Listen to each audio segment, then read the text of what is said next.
Praise the Lord. நாள் 17 தியான பகுதி ஆதியாகமம் 33ஆம் அதிகாரம் மற்றும் 34ஆம் அதிகாரம். 33ஆம் அதிகாரத்தினை வாசிப்போமானால் அதில் யாக்கோபு இரவு முழுவதும் போராடி ஜெபித்த பிற்பாடு காலையில் தன் கண்களை ஏறெடுத்து பார்க்கையில் ஏசா அவரை நோக்கி எதிர்கொண்டு வருகிறார். அப்பொழுது யாக்கோபு பணிவிடைக்காரிகளையும் அவர்கள் பெற்ற பிள்ளைகளையும் முதலாவது நிறுத்தி, பின்பு லேயாளையும் லேயாள் மூலம் பிறந்த பிள்ளைகளையும் இரண்டாவது நிறுத்தி, பின்பு ராகேலையும் யோசேப்பை மூன்றாவது நிறுத்தி, யாக்கோபு இவர்கள் எல்லாருக்கும் முன்பாக நடந்து 7 விசை தரைமட்டம் குனிந்து வணங்கி ஏசாவை கிட்டச் சேர்த்தான். இதில் எல்லாருக்கும் முன்பாக யாக்கோபு நின்றாராம். ஒரு குடும்ப தலைவன் எப்பொழுதும் தன் குடும்பத்திற்கு முன்பாக இருக்க வேண்டும். பிரச்சனைகள் வரும்பொழுதும் போராட்டங்கள் வரும்பொழுதும் இந்த குடும்ப தலைவனே குடும்பத்திற்கு முதல்வனாய் இருந்து அந்த குடும்பத்தில் வருகிற எல்லா பிரச்சனைகளையும் சந்திக்க வேண்டும். ஒருவேளை இந்த பிரச்சனைகள் மனைவி மூலமாக அல்லது பெற்ற பிள்ளைகள் மூலமாக வந்தாலும் குடும்ப தலைவனே அதற்கு பொறுப்பாய் இருந்து அந்த பிரச்சனைகளை சந்தித்து அதிலிருந்து தன் குடும்பத்தை ரட்சிக்கிறவனாக காணப்பட வேண்டும். மேலும் இதில் யாக்கோபு 7 விசை தரை மட்டும் குனிந்து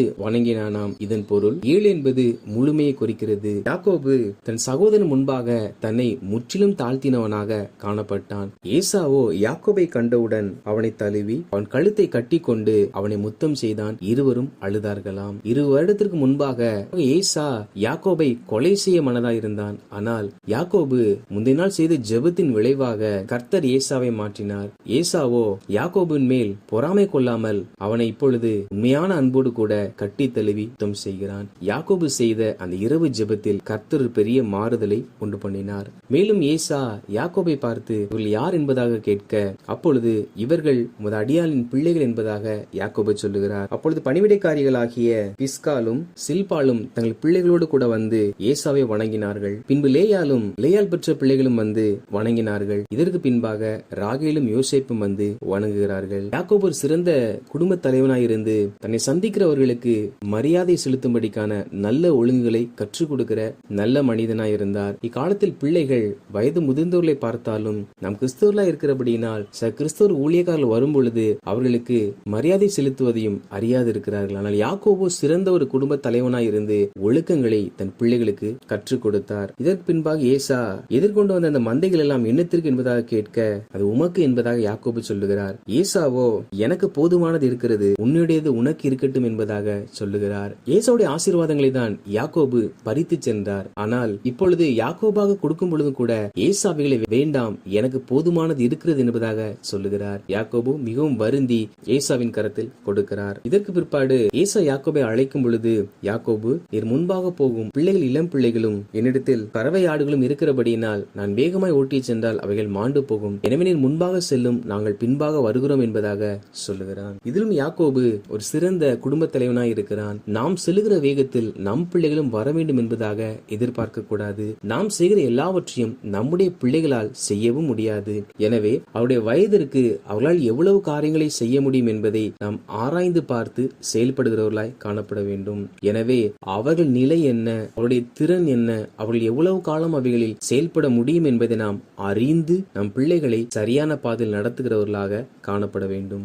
ஏசா முன்பாக செல்ல யாக்கோபோ பின்பாக சென்று சீகேமுடைய பட்டணத்தில் ஒரு கூடாரத்தை போட்டு அதை 100 வெள்ளிக்காசு கொடுத்து வாங்கி அங்கு ஒரு பலிபீடத்தை கட்டி அந்த இடத்திற்கு ஏல் ஏலோகி என்பதாக பேர் வைக்கிறார். 34ஆம் அதிகாரத்தினை வாசிப்போமானால் அதில் லேயாள் மூலமாக யாக்கோபுக்கு தீனாள் என்னும் ஒரு குமாரத்தி பிறந்தாள். அந்த தீனாள் அவர்கள் இருந்த இந்த சீகேமுடைய தேசத்தில் இருக்கிற பெண்களை பார்க்கும்படி புறப்பட்டு சென்றாள். அப்பொழுது தேசத்தில் இருந்த சீகேம் என்பவன் தீனாளை கண்டு அவளோடு சயனித்து அவளை தீட்டுப்படுத்தினான் என்பதாக வசனம் சொல்லுகிறது. காரணம் என்னவென்றால் அந்த சீகேமுடைய மனம் தீனாளின் மேல் பற்றுதலாய் இருந்ததாம். அவன் இவளை மிகவும் நேசித்தானாம். மேலும் அவன் தீனாளுடைய மனதிற்கு இன்பமானபடி பேசினானாம். அப்படி என்றால் சீகேம் தீனாளை பலாத்காரம் செய்யவில்லை. அவன் தீனாளுக்கு இன்பமானபடி பேசியது நிமித்தமாக தீனாளுக்கு சீகேமின் மேல் பற்றுதல் உண்டாயிருக்கிறது. இதன் விளைவாகவே தீனாள் தீட்டுப்படுத்தப்பட்டாள். இவள் ஆரம்பித்த இடம் எதுவென்றால் தீனாள் பெண்களை பார்க்க புறப்பட்டு செல்லும் போது. இந்த நாட்களிலும் கூட பெண் பிள்ளைகள் வெளியே சுற்றும் பொழுது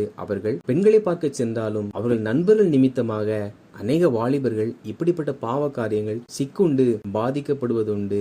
கர்த்தருடைய பிள்ளைகளாகிய நாம் தேவனை அறியாதவர்களை போல ஊரை சுற்றுகிறவர்களாய் காணப்படக்கூடாது. கர்த்தருடைய பிள்ளைகள் கர்த்தருடைய பிள்ளைகளை தான் சந்திக்கிறவர்களாய் காணப்பட வேண்டும். தேவனை அறிந்தவர்கள் தேவனை அறியாதவர்களோடு கூட தங்கள் நேரங்களை செலவழிக்கும் பொழுது அவர்கள் நடுவே இப்படிப்பட்ட காரியங்கள் அமைந்து விடுகின்றன. அப்பொழுது சீகேம் தன் தகப்பனிடத்தில் போய் நடந்த காரியங்களை சொல்லும் பொழுது இந்த சீகேமுடைய தகப்பன் யாக்கோபிடத்தில் பெண் கேட்கும்படி வருகிறார். ஏமோர் யாக்கோபோடும் குமாரரோடும் என் மகன் உங்கள் மகள் மேல் பற்றுதலாய் இருக்கிறான், எனவே அவனுக்கு அவளை மனைவியாக கொடுங்கள். நீங்கள் எங்களோடு சம்பந்தம் கொண்டு உங்கள் குமாரத்திகளை எங்களுக்கு கொடுத்து எங்கள் குமாரத்திகளை உங்கள் குமாரனுக்கு பெண் எடுத்துக் கொள்ளுங்கள், எங்களோடு வாசம் பண்ணுங்கள், இதில் குடியிருந்து வியாபாரம் பண்ணி பொருள் சம்பாதித்து அதை நீங்கள் கையாண்டு கொள்ளுங்கள் என்பதாக சொல்லுகிறான்.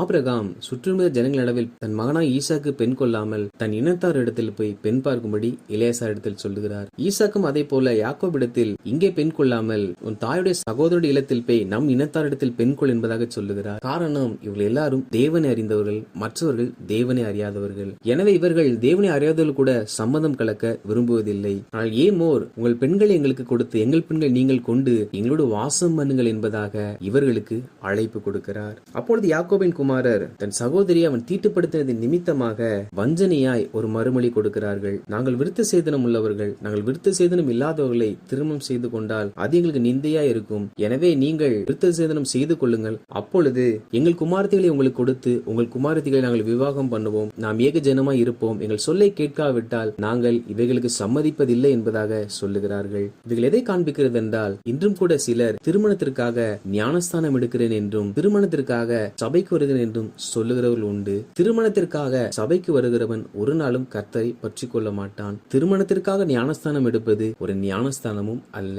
திருமணத்திற்காக இவைகள் செய்யப்படும் என்றால் அவைகள் பெரும் ஆபத்தில் கொண்டு போய் விட்டுவிடும். அவள் சொன்ன அந்த வார்த்தை ஏமோருக்கும் சீகேமுக்கும் நலமாய் தோன்றினது. சில சமயத்தில் இப்படிப்பட்ட சூழ்நிலையை சந்திக்கும் பொழுது அவள் சபைக்கு வருகிறது நல்லது என்பதாக நினைக்க தோன்றலாம். ஆனால் இது வஞ்சனமான காரியம் என்பதை சீகேமும் ஏமோரும் அறியாதிருந்தது போல இந்த அநேகர் அறியாமலே தங்கள் பிள்ளைகளை தேவனை அறியாதவர்களுக்கு கொடுத்து தங்கள் வாழ்க்கையை கெடுத்துக் கொண்டிருக்கிறார்கள். இதற்கு பிற்பாடு அந்த ஏமோர் தன் உறவினர்கள் எல்லாரிடத்திலும் அவருடைய ஆடு மாடுகள், ஆஸ்திகள், மிருக ஜீவன்கள் எல்லாம் நம்மை சேருமல்லவா என்பதாக சொல்லுகிறான். யாக்கோபு செல்வந்தனாய் இருந்தது நிமித்தமாகவே இவர்கள் விருத்த சேதனம் செய்ய சம்மதித்தார்கள். இன்றும் கூட திருமணத்திற்காக சபைக்கு வருகிறேன் என்று சொல்லுகிறவர்கள், திருமணத்திற்காக ஞானஸ்தானம் எடுக்கிறவர்கள் ரட்சிக்கப்பட்டு தேவன் பேருள்ள அன்பில் வரவில்லை. அவர்கள் ஏதோ ஒரு சில காரியங்களை எதிர்பார்த்துதான் வருகிறார்கள். இப்படி நம்பினால் அதன் விளைவு என்னவென்றால், அவர்கள் எல்லாரும் விருத்த சேதனம் பண்ணி கொண்ட பிற்பாடு 3ஆம் நாளில் அவர்களுக்கு அதிக வேதனை உண்டாயிற்று. அந்த சமயத்தில் யாக்கோபின் குமாரராகிய சிமியோனும் லேவியும் தங்கள் பட்டயங்களை எடுத்துக்கொண்டு இந்த ஊரில் இருக்கிற எல்லா ஆண்களையும் சங்கரித்து போட்டார்கள். மாத்திரமல்லாமல் அவருடைய ஆடு மாடுகளையும் கழுதைகளையும் வயலில் இருந்தவைகள் யாவையும் எல்லா தட்டுமுட்டுகளையும் எல்லா குழந்தைகளையும் ஸ்திரீகளையும் சிறைப்பிடித்து எல்லா வீடுகளையும் கொள்ளையிட்டு அந்த பட்டணத்தை சுட்டெரித்து போட்டார்கள். இது எதை காண்பிக்கிறது என்றால், திருமணத்திற்காக ஞானஸ்தானம் எடுக்கிறவர்கள், திருமணத்திற்காக சபைக்கு வருகிறவர்கள் திருமணம் முடியும் மட்டும் சபைக்கு வருவார்கள், ஞானஸ்தானம் எடுத்து பந்திலும் கலந்து கொள்வார்கள். ஆனால் திருமணம் முடிந்த பிற்பாடு அவர்கள் தங்கள் சுயரூபத்தை காண்பிக்க ஆரம்பிப்பார்கள். காரணம், அவர்கள் ரட்சிக்கப்பட்டு சபைக்கு வரவில்லை, மனம் திரும்பி ஞானஸ்தானம் எடுக்கவில்லை. எனவே திருமணத்திற்காக எடுக்கப்படுகிற ஞானஸ்தானமும் திருமணத்திற்காக சபைக்கு வருகிறவர்களும் ஒரு நாளும் தேவனால் வருகிறவர்கள் அல்ல, அவர்கள் வஞ்சகமாய் வருகிறவர்கள். இன்று இது நிமித்தமாகவே அநேக குடும்பங்கள் சிறைப்பட்டு அநேக குடும்பங்களில் கண்ணீர்களும் வேதனைகளும் வருகிறது. இவைகளை கர்த்தர் ஆதியாகமத்திலேயே நமக்கு எச்சரித்து எழுதியிருக்கிறார். எனவே நாம் திருமண காரியத்தில் மிக எச்சரிக்கையுள்ளவர்களாய் காணப்பட வேண்டும். வாசித்த இந்த அதிகாரங்களின்படி கர்த்தர் ஜனங்களாகிய நாம் குடும்ப தலைவர்கள் தங்கள் குடும்பத்தில் உள்ள எல்லா பிரச்சனைகளுக்கும் முன்பாக இருந்து அந்த குடும்பத்தை சீராய் நடத்துகிறவர்களாக காணப்பட வேண்டும். மேலும் நாம் நம் பிள்ளைகளுக்கு முதியோருக்கு செலுத்த வேண்டிய கணத்தை செலுத்தும்படிக்கு நாம் தான் கற்றுக் கொடுக்க வேண்டும். மேலும் நம்முடைய பிள்ளைகளுடைய திறன் என்ன என்பவற்றை அறிந்துதான் நாம் அவர்களை ஒவ்வொரு நாளும் நம் வாழ்க்கையின் பாதையில் நடத்த வேண்டும். மேலும் நம் பிள்ளைகளை தேவனேற ஜனங்களோடு கூட வேடிக்கை பார்ப்பதற்கும் ஊர் சுற்றுவதற்கும் நாம் அனுமதி கொடுக்காமல் நம் பிள்ளைகளை ஜெப முகாம்களுக்கும் சபை நடைபெறுகிற வாலிபர் கூடுகைகளுக்கும் அனுப்புகிறவர்களாய் காணப்பட வேண்டும். தேவ சமூகத்தில் அவர்கள் செல்லும் பொழுது தேவனோடு இணைக்கப்படும்படிக்கான நல்ல காரியங்களை கற்றுக்கொள்வார்கள். இதை பெற்றோராகிய நாம் தான் நம் பிள்ளைகளை ஒழுக்க பாதையில் சரியான பாதையில் வழி நடத்துகிறவர்களாக காணப்பட வேண்டும். குறிப்பாக நம் பிள்ளைகளுடைய திருமண காரியம் என்று வரும்பொழுது திருமணத்திற்காக ஞானஸ்தானம் பெறுகிறவர்களையும் திருமணத்திற்காக சபைக்கு வருக என்று சொல்லுகிறவர்களையும் வார்த்தைகளையும் நாம் ஏற்றுக்கொள்ளாமல், அந்த வஞ்சகமான வார்த்தைக்கு நாம் கீழ்ப்படியாமல் ரட்சிக்கப்பட்டு சபையில் சேர்க்கப்பட்டு பரிசுத்தாவின் அபிஷேகம் பெற்று தேவனை முன்பாக நிறுத்தி சாட்சியை வாழ்கிற அப்படிப்பட்ட நபரை தேர்ந்தெடுப்போமானால் நிச்சயமா இந்த குடும்பம் தேவனால் ஆசீர்வதிக்கப்பட்டதாய் காணப்படும். அப்பொழுது எதிர்காலங்களில் எந்த ஒரு பிரச்சனைகளும் இல்லாதிருக்கும். ஆண்டவர் கர்த்தர் தாமே நம்மால் வாசித்த ஒவ்வொரு வார்த்தைகளின்படியும் நம்மை ஆசீர்வதித்து வழிநடத்துவாராக. ஆமேன்.